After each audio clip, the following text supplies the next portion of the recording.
എത്ര നന്നായിട്ട് ചെയ്താലും അവിടെ എന്തെങ്കിലും ഒരു കുഴപ്പം കണ്ടുപിടിക്കും. ചില മനുഷ്യരങ്ങനെയാണ്. ഇത് ഞാൻ പറയുമ്പോൾ തന്നെ നിങ്ങളുടെ മനസ്സിൽ ആരുടെയെങ്കിലുമൊക്കെ മുഖം ഓർമ്മ വരുന്നുണ്ടായിരിക്കും. ഇന്നത്തെ സുവിശേഷത്തിൽ ഫരിസയർ ഈശോയിൽ കുറ്റം ആരോപിക്കാൻ വേണ്ടിയിട്ട് മാത്രം ഒരു ചോദ്യം ചോദിക്കുകയാണ് ഈശോയോട്. ഒരുപക്ഷെ നമ്മളും അങ്ങനെ ഒരാളായിരിക്കാം. നന്മ കണ്ടെത്താൻ പറ്റുന്നില്ല, എന്ത് ചെയ്താലും അവിടെ എന്തെങ്കിലും ഒരു കുറവ് നമ്മൾ കണ്ടുപിടിക്കുന്നുള്ളൂ. ആരാണ് പൂർണ്ണരായിട്ടുള്ളത്? എല്ലാ മനുഷ്യർക്കും കുറവുകളുണ്ട്, ചെയ്യുമ്പോൾ എന്തെങ്കിലുമൊക്കെ മിസ്റ്റേക്കുകൾ വരാം. പക്ഷേ എങ്കിൽ പോലും ഇങ്ങനെ ഈ കുറ്റം കണ്ടുപിടിക്കുമ്പോൾ, കുറ്റം തിരഞ്ഞുപിടിച്ച് അവരെ വിധിക്കുമ്പോൾ ഒരു പ്രശ്നം ഉണ്ടാകുന്നുണ്ട് അല്ലേ? പലപ്പോഴും നമ്മിൽ നിന്ന് ഈ കൃപ നഷ്ടപ്പെട്ടു പോകുന്നത് നമ്മൾ അറിയുന്നില്ല എന്നുള്ളതാണ്. നമ്മളൊരു സമൂഹത്തിലേക്ക് കടന്നു ചെല്ലുമ്പോൾ നമ്മുടെ സാന്നിധ്യം അവർക്ക് സന്തോഷമാണോ ഉണ്ടാക്കുന്നതോ അസ്വസ്ഥതയാണോ ഉണ്ടാക്കുന്നത്? വചനം പറയുന്നുണ്ടല്ലോ, നിങ്ങളുടെ അധരങ്ങളിൽ നിന്ന് തിന്മയുടെ വാക്കുകൾ പുറപ്പെടാതിരിക്കട്ടെ.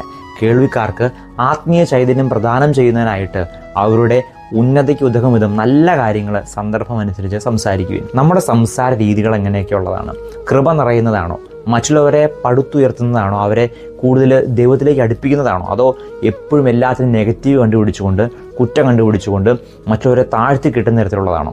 അങ്ങനെയാണെങ്കിൽ ഇനിയെങ്കിലും ഒന്ന് മാറി ചിന്തിക്കണം. കാരണം ഇത് നമ്മുടെ കൃപ നഷ്ടപ്പെടുത്തുമെന്ന് മാത്രമല്ല, ഒരഭിഷേകവും ഇല്ലാത്ത വെറും ലോക്കൽസായിട്ട് നമ്മൾ മാറിപ്പോകുമെന്നുള്ളതാണ്.